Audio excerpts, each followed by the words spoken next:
Okay, hi everybody, it's Leslie Keenan, and I'm here today to tell you all about how to decide between self-publishing and what we now call traditional publishing, which is exciting. Okay, and this is my first time using this system, successfully we hope, so I am going to start screen sharing. My plan for this webinar is to give you a lot of information. I'm going to go through a lot of slides and get through the whole thing, and then go back and answer your questions if you have them on the little chat window that you should be seeing below me here, and go back and do more in-depth on anything that you want to know more about. Okay, so I'm going to share my screen now. I'm going to go to, sorry, I'm turning up. Okay, there it is. All right, so I am not at the beginning of my screen here. I'm sorry about this. Why is it not going? I'm going to go here. Here we go. Okay, so I'll start here. All right, here we go. Traditional or self-publishing. And so my main interest here today is to answer the question for you about how you should decide for your particular book, because today, no book is the same, and every situation is different, and I want you to focus on what's going to be right for you. Okay, so I just said how this class will work. I'm going to give you the overview first, and then answer your questions. If there aren't questions, then I'm just going to go back and pick a few things to tell you a little bit more about. Again, I just want to emphasize here, it's to help you decide what's best for you. I'm going to give you a clear look at the facts and the hard numbers without bias. There's a lot of people out there who want to give you information, and some of it's good information, but they usually have a bias one way or another. You know, they either are selling something, basically, that they want you to buy. And I don't have anything to sell here. I really want what's best for you. I'm totally on the side of the author in the creative process here. So let's look at publishing today. This is the overview. So when I say traditional publishing, I refer to the big five, what they call today the big five New York publishers. You might not have heard of them as only five because they all have different imprints, and you might think of it in terms of the name of the imprint. But there are basically five big corporations that are what we call traditional New York publishing today. And there's a whole lot of smaller publishers today also, and they can be located anywhere. And then there are the more traditional academic publishers. They're usually a university press is what we're thinking of there.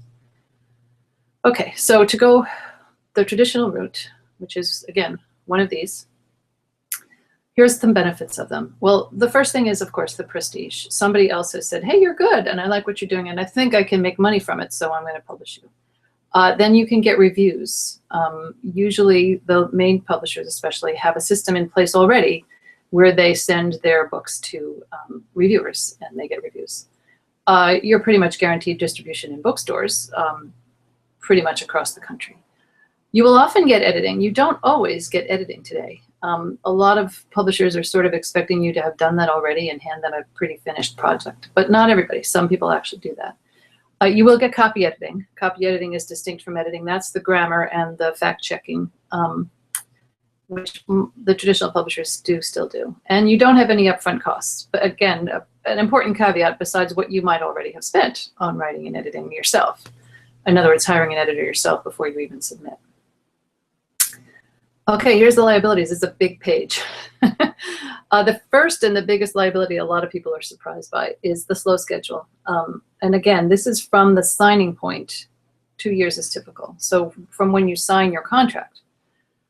Traditional publishers also require you to have a literary agent. There are some exceptions for the smaller presses and the academic press. But more and more they want it too. The agent will modify or edit your proposal or ask for more sections. And by the way, when you're factoring in how long this takes, you have to get the literary agent first, and then they make the changes, and then you submit. So that 2 years might have another year in front of it. So you might be talking 3 years total. A small window for being a success, 12 weeks at the initial publication, and they look for books to move. And if they don't, then they sort of leave it. They don't put any more money into it. It might still sell, but not to the numbers that they pay attention to. Publicity and promotion for most authors does include the catalog, review copies sent out, and probably a few coordinated events. But you can't really count on anything other than that unless you've gotten a huge advance. Royalties, percentage of the cover price reduced for discounted sales. So that means that if your book is $10 book, you might get a 10% royalty, which means $1 a book. But if they sell it to Costco, you get 50 cents. Which again, that's different from when you're self-publishing, which I'll go into in a minute. The advance is a number based on the expected sales in the first year of the book. And there's a very good chance that the advance they pay you will never earn out. So that money is the only money you actually ever see. Okay, so let's go to the other side, self-publishing. Self-publishing can mean on demand, which is basically there's two main places right now, CreateSpace, which is a company that's owned by Amazon, or Lightning Source, which is a company owned by Ingram, which is a distributor that distributes to the independent bookstores. You could also be referring to an ebook, which could be the Kindle, it could be on iBook, Smashwords, and other places like that. But then there's also these services like Lulu.com, and there are many others that call themselves all-in-one places that you go to, and they do everything for you, and you basically pay them for that. Sometimes right away, and sometimes indirectly through percentages. So those are the, I mean, you could also pay for a printer to print your books, but not too many people do that anymore. Okay, so here's the advantages to self-publishing. Well, for the first big advantage is it's incredibly easy to do today. Most of the stigma of self-publishing is gone. Not all, but a lot of it is, so that people don't think of less of your book because you didn't go through a main publisher. Another big advantage is you get to keep all the money that doesn't go to the distribution. So Amazon or bookstores. And the traditional way was it was a 40-60 split, that the publisher would keep 60%. If you are publishing it yourself, you keep that 60%. When you're selling through Amazon, you may or may not get that much, depending. The speed, of course, at which you can do it, you're doing it under your own schedule, and you can do it whenever you want.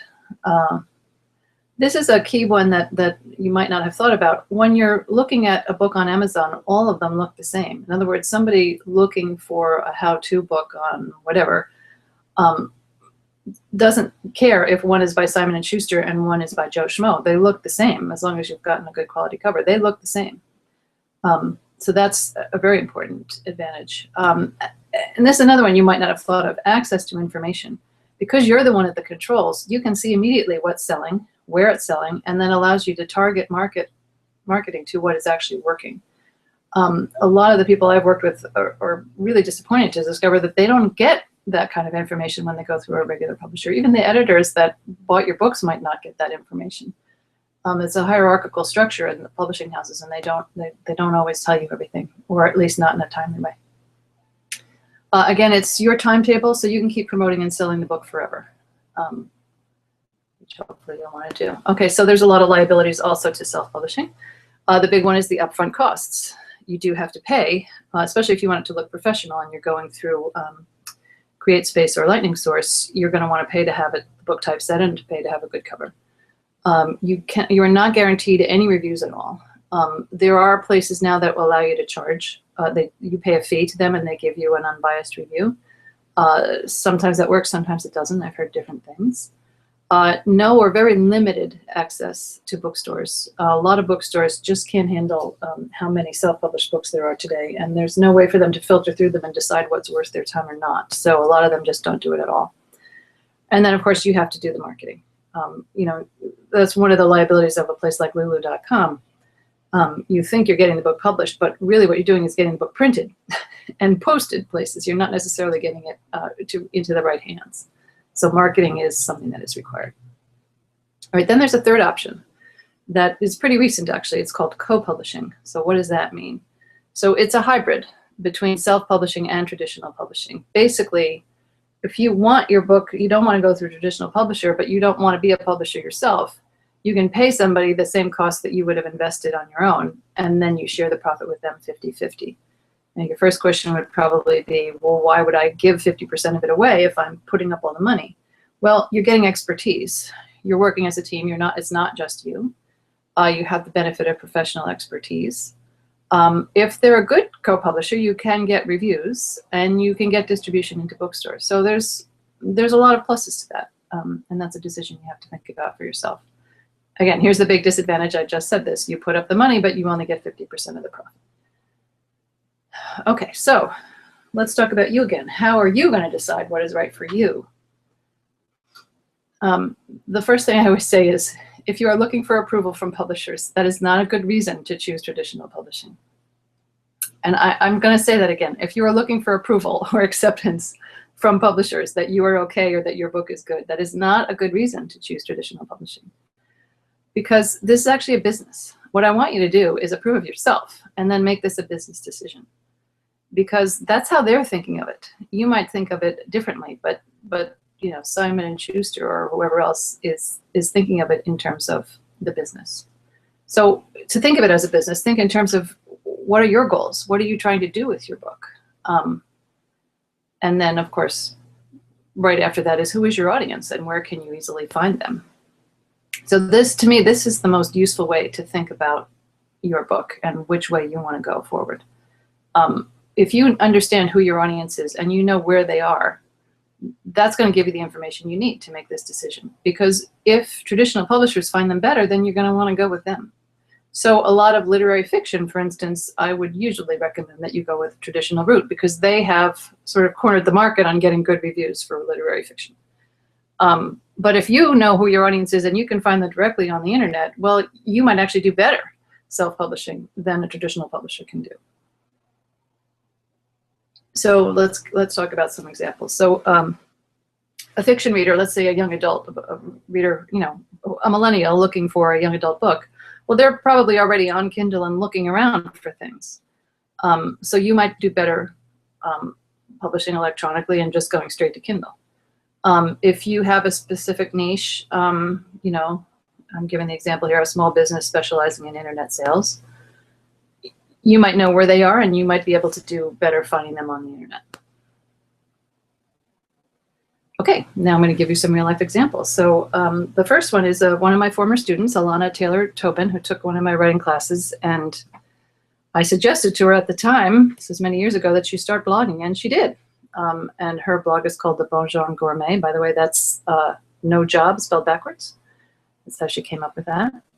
So she started blogging, and she was doing very well. And well, you can see here, turned down a contract and an advance from a publisher. A publisher saw her blog, was impressed with it, and wanted her to write a book for them. And she turned them down because she considered all the time and the costs that she would be putting in before the book came out, and concluded that the royalty and advance they were offering her were too low. So she really did her research. I mean, it was very flattering, and this was really what she had been looking for, was to have a publisher take her on. So it was a pretty big decision to turn it down. She's, by the way, put all this information, I'm going to stop here. She put all this information on her blog. I'm going to show you the link to her blog in a minute, where she's very frank about how she came to that decision. But she really factored in how long it was going to take her to make these recipes, the cost of doing the photography herself, and how much money she was potentially going to make. And part of her decision, too, was the focus that they had was not something that she was ready to do.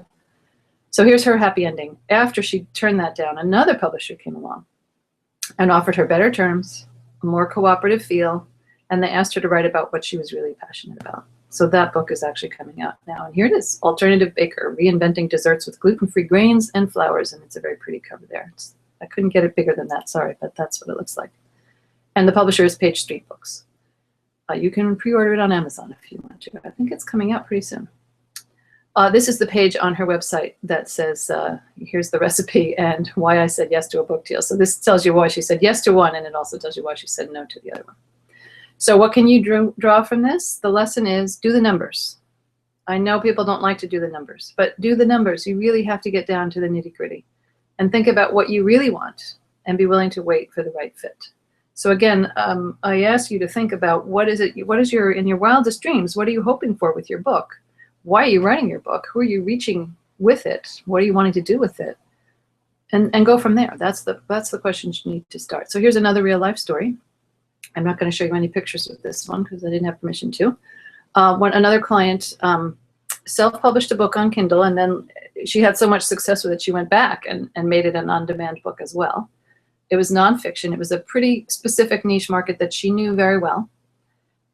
When it had success, she started expanding. She did more titles on the same theme. And she, too, received an offer from a publisher who, again, saw how good she was doing, her steady sales. And she also, you know, she does not really want to be a publisher. But she was making pretty good money. And when she looked it over really carefully, at my encouragement, she really did the numbers. She realized that she makes more on her own than she would if she shared the profit with the publisher, and she wasn't getting enough from them to make it worthwhile to share that. The lesson here is there are many routes to your happy ending. Okay, now I'm going to get more specific here, more on treating it like a business. By the way, if you're watching this live, this is being recorded, so you don't have to scramble and take notes. This will be up on the same page later, and you can come back and watch it again. So whatever method you end up going with, and I want to say that again, whether you were published by a traditional publisher or self-published, if you want to be successful, your job is to reach out to your audience, help them find you, interact with them, and then let them recommend you. What you're trying to do is find your people, and the people who are going to love you so much that they're going to tell all their friends and their family about you. And they're actually going to be the ones who are doing your marketing for you. But you have to, your job is to find them and then let them do the rest.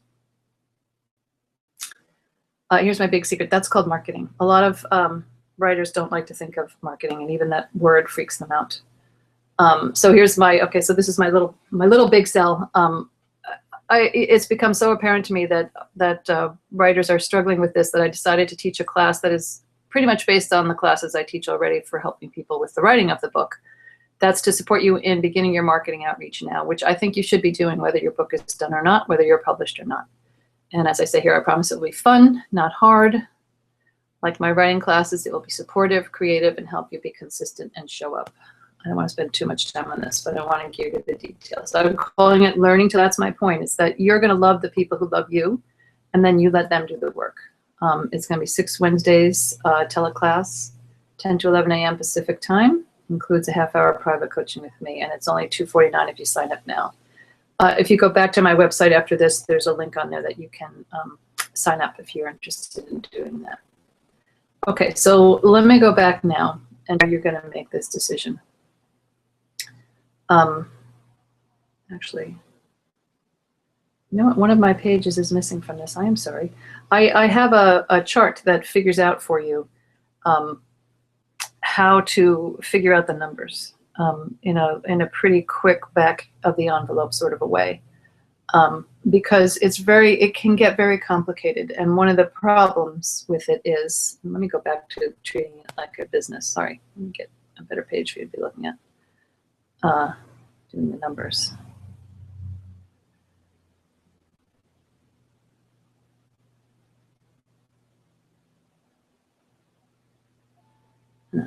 Well, all right, I'll just stay here. I'll decide what is right for you. When let's say you want to go the Kindle route, well, that's pretty easy because there's a way that you can publish directly with Amazon and you keep 60 or 70% of the profit.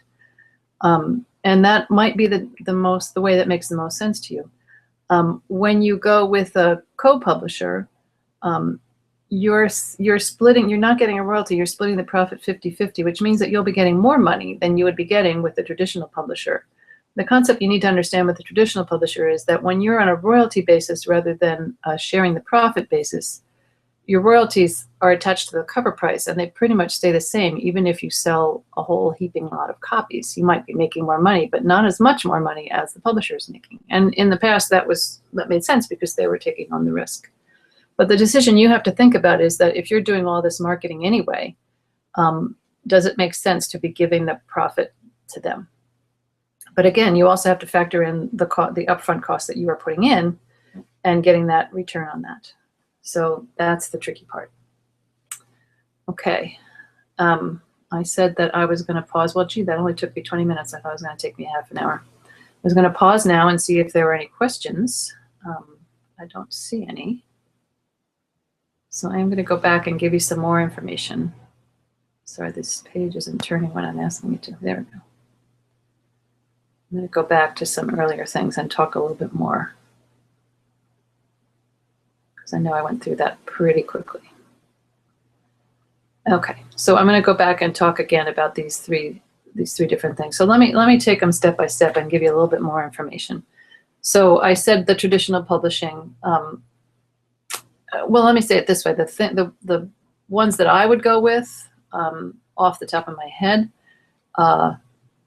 if you, again, if you had literary fiction or even pretty slick general commercial fiction, traditional publishing is probably the first place that I would go. Another way you could think about it, by the way, is you can always test the market. In other words, if you have whatever kind of book you have, you can always send it out to some agents and see what kind of response you get. You can send it to 5 or 6 agents and somebody loves it, and then you go that way and you can consider what results you get from that. But if you don't want to, so the only reason I wouldn't do that is if you really had a pressing reason you wanted a book to come out and you didn't want to wait that long. That's when I would look at self-publishing. Let's talk about the smaller publishers for a second. I didn't go too far into that. There are smaller publishers whose the main difference between them and the traditional New York publishers is, one, they're probably not in New York, although some of them are. They're probably not in New York, and they probably offer a smaller advance, sometimes maybe not even an advance, and the royalties tend to be a little bit less than the regular publishers. So again, you might be asking, well, what the heck am I going to do going with a smaller publisher if I'm getting less money from them? The answer is you might still end up making more money with them because they tend to pay more attention to all the books on their list, and they tend to keep them out longer. In other words, and usually the smaller publishers have a reason for being, focus that might be well suited to what you're doing. And the other books on their list might help you. They might have connections in their list that would help you with yours. So that's something to take into consideration. And again, to me, I'm going to come back to what is the reason you're publishing. If you're publishing just to make money, I might suggest to you that there are better ways to make money because that's not always a good reason to be getting into this. It's pretty hard to make a quick killing in the publishing business, let's put it that way. But a smaller publisher could do a much better job with publishing your book. So I would not skip over that at all. The academic publishers, I have to tell you, they can take even longer sometimes to make a decision because they have different kinds of pressures on them. Obviously, you get a lot of respect from going with an academic publisher. I have to say that a lot more books are published academically that might in the past have been published traditionally because they're not being published traditionally. So that's a good thing. And some, it depends on what you're doing. I mean, a lot of fiction actually gets published these days through academic publishers too, the more literary fiction. So again, that is not something I would sneeze at by any means. I'm just going back and seeing if there's anything I can add to this, the reviews and the prestige. I told you not to make the decision based on having them value you. So what does this mean, this prestige? Well, there is a way that people perceive, not your ordinary man on the street, but people in the business will perceive you differently, and the people in the business who could help you with your business, for example, bookstores and people who write reviews. So that's where the prestige matters. Not, again, the man on the street really doesn't care who has published the book. They are interested in what the book is. But the reviews is a big issue. As I said, I think it's very difficult to get reviews when you're self-publishing without paying for them. Okay, I think I pretty much covered all the rest of this benefits here. I talked pretty clearly about the slow schedule. Well, let's talk about the literary agent for a second, because you might be wondering, why do I have to go through a literary agent, and what good are they to me? I have often told people who on the rare occasions that you might get a deal without having an agent, to go get an agent immediately, because the agent is actually tied directly to you. They make their money when you make money. They get a percentage. Usually it's 15% straight of your book sales. And they're pretty much committed to you as a career. I mean, that's how they make their money. They pick authors, and they usually pride themselves on picking people early on who they think are going to be big. And they can help a lot because they are in the trenches talking to editors every day. A good agent really has a feel for what's going on. And a really good agent can get you more money than a more ordinary agent. And they do that by, I don't want to use this crass term, but they do use it by manipulating the publishers into thinking that this is such a hot project that they have to put their money down right now. I mean, that's what they do when they set an auction. And a good again, a good agent can actually increase the value of a project quite a bit. Another thing a good literary agent can do is give you some really good, honest feedback on how to present the material in the best way to make it the most marketable. Again, a good literary agent knows better than anybody what's hot and what's selling and what editors are looking for, because they're out there selling other projects and they're talking to editors. If they're good, they should be talking to editors every single day. So again, I think a good literary agent is worth every penny of their commission, and I would seriously consider getting one if you're going that route, if you're not going the self-publishing route. They also know a lot about how to promote these days, and some of them are actually even risking helping people in the beginning with self-publishing as a way to get to traditional publishing. And I haven't talked about that yet. I'm going to talk about that in a second.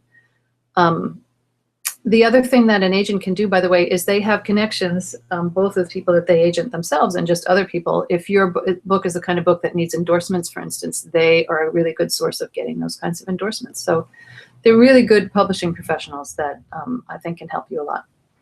The trick is to make sure you find a good agent. And there are places that have lists of the bad, the scam. And there are scam artists, by the way, everywhere, especially when you're wanting to self-publish. The main thing to do is look at, don't pay for things that are not giving you a value, but you need to know what the things are of value, and that's why I'm trying to tell you that here. Okay, I said I was going to go back and talk about something, and now I am sorry, I forget what I was going to say. Okay, let me talk a little bit more about what is needed for doing the CreateSpace or the Lightning Source books. But I want to be clear about that. These are on-demand printers, which means that they print a book for you that will look pretty much identical to any other book, trade paperback book that you have seen. And they do that online. Basically, you need two documents. You need a PDF of your interior of your book, and you need a PDF of your cover.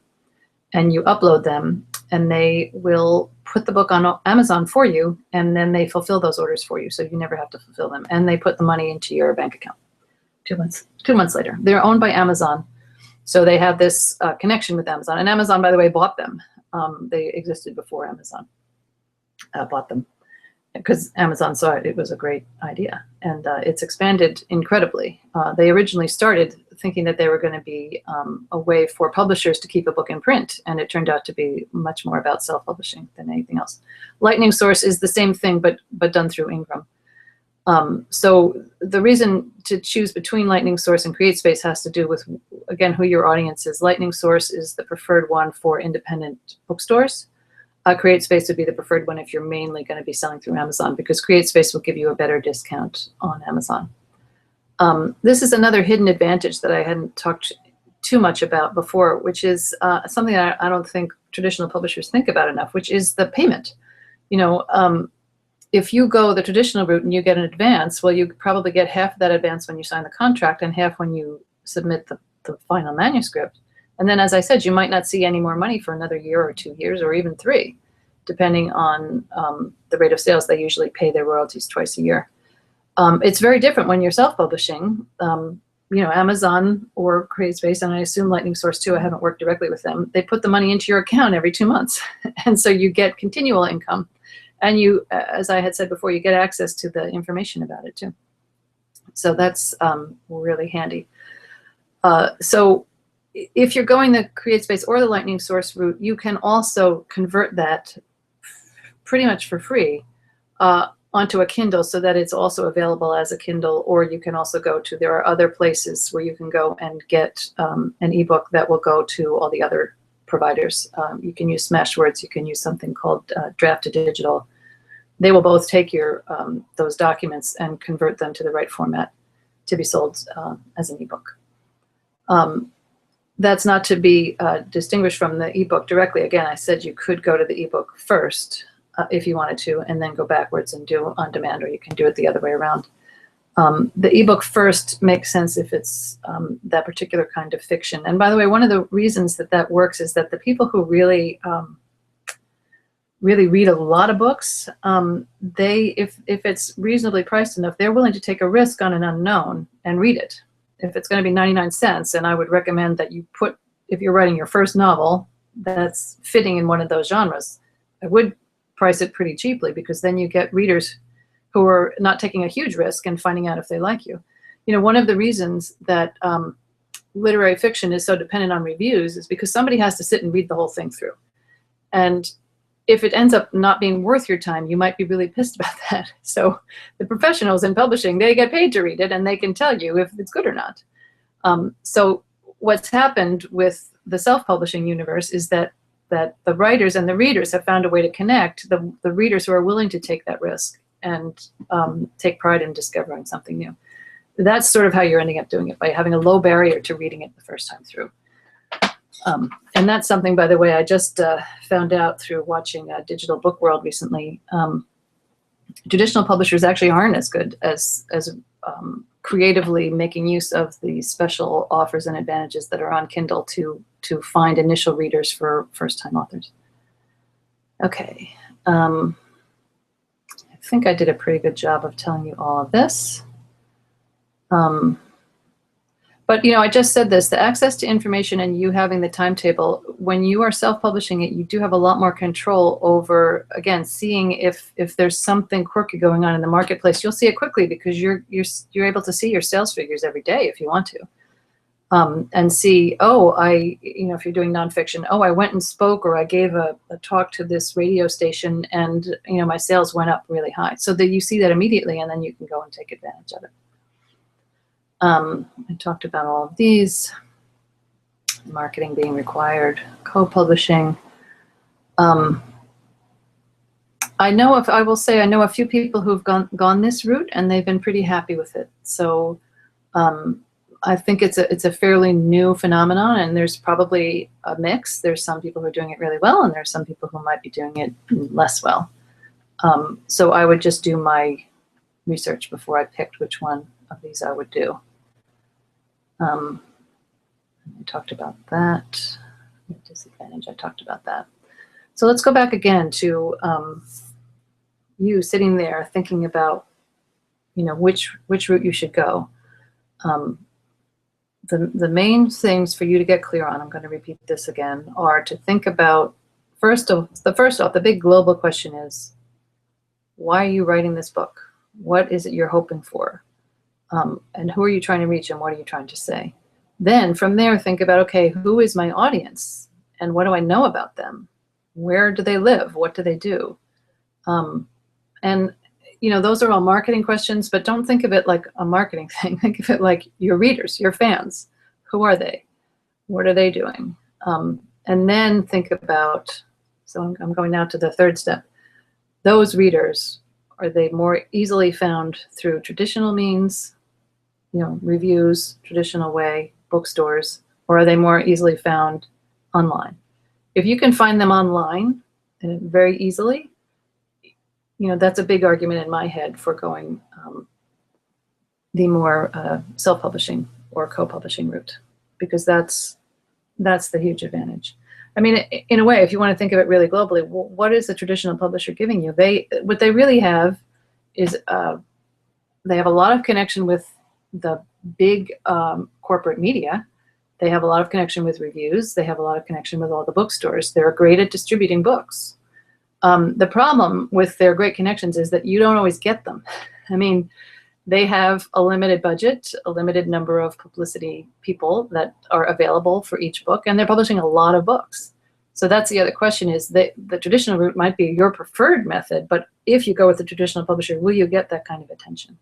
And one of the easiest ways to figure that out is what level advance you're getting. If they pay a big advance to you, well, then they want to get back a return on that investment. Remember, it's a business. So if they're giving you a big advance, they want that money back. And that's a pretty sure way of getting enough marketing dollars and publicity dollars from a publisher. But of course, you can't know that until you test the waters. And that the first step of that is an agent. And again, a good agent would be able to tell you, they can't make promises, but they could probably tell you, this isn't in that kind of ballpark, or yeah, I think, I just sold something for 6 figures. I think I could do that with yours too. But unfortunately, there's no way of really knowing that up front. Anyway, I've gone on for 35 minutes now. I'm going to pause here and see if there are any questions. Unfortunately, I cannot see it from the screen, so I'm going to put something big up on the screen here for you to look at, while I go see if there are questions. Where's that big page? Sorry, the other big page there. I'm going to leave you with the liabilities for traditional publishing while I look and see if there are any questions. Sorry to not have figured this out yet, but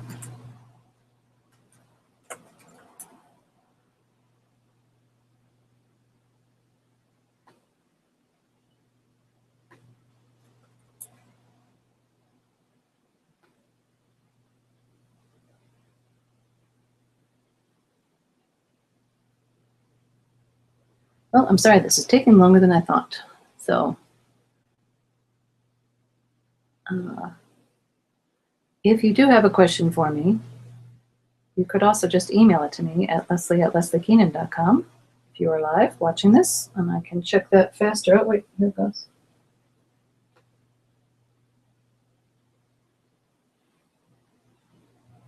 I'm just trying to get up the page that you're seeing so I can see what your questions are. I have a different page up on my screen.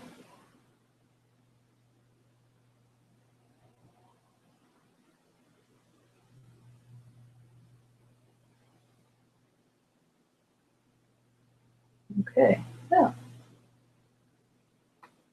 all right, I'm seeing the page.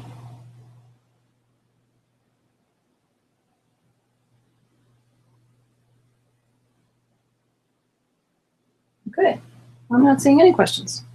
All right, well, I hope to have covered all the questions for those of you who are not watching live. But if you do have more questions, of course, you can always email me or call me. My information is on the website and you're on that page. I'm just going to scroll down one more time and show you the information. If all of this is overwhelming to you and you want someone to hold your hand while you do this important marketing, I'm going to go back to my page about this, the class. And I just want to say that the actual impetus for this class came about because one of my students in my regular ongoing class, just for creative writing, I kept making suggestions to her on things to do for marketing. Before she had ever finished a book, it was more marketing to find her audience. And she is the kind of person who has something to sell as well as the book. They go hand in hand. And she just kept doing what I suggested and having huge success with it and being shocked. She was somebody who was totally resistant to social media, and she was having fun with it, and she was really surprised by it. So I thought, well, why don't I put together a class where I can be with you while we do that together. And so the first class is going to be sort of an overview, helping you figure out who your audience is and where they might like to go on social media and what you would like to do on social media. And then from there, we're going to do homework assignments and actually start doing it together in class so that you can start doing these things that you think right now might be really scary. So again, it's 6 Wednesdays, April 20th to May 25th, 10 to 11 a.m. Pacific time, and includes a half-hour of private coaching session with me. And I think this is the last day to get this rate. So you are not too late if you're watching it live or later today, April 1st, that is, to get the cheaper rate. Okay, I am going to show you my face one more time to say goodbye. I think I'm here. I lost my bar. I don't know where my window went. Oh, there it is. Okay. Oh, I stopped screen share. Okay, so you're seeing me. Hi. All right, so I hope this was helpful to you. If not, you can tell me about it and ask me what else you want me to tell you. And I'll come back again. Okay, thanks a lot.